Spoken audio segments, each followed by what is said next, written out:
Okay, so we're asked to solve this inequality, and the difference is that there are three parts to it. And we solve it in the same way as an equation. However, instead of just having one set of lines, we're going to have two sets of lines. And whatever we do, we've got to do to all three sides. So looking in the middle, we need that middle to be x. So we've got 3 timesing by the x, and we've got to take away 5. So we've got to deal with that take away 5 first. We're going to add 5 to all three sides. So we're going to end up with 21 here.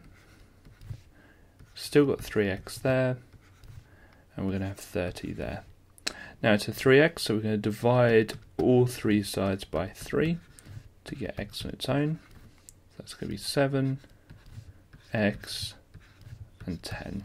So my answer will be 7 is less than or equal to x, which is less than 10.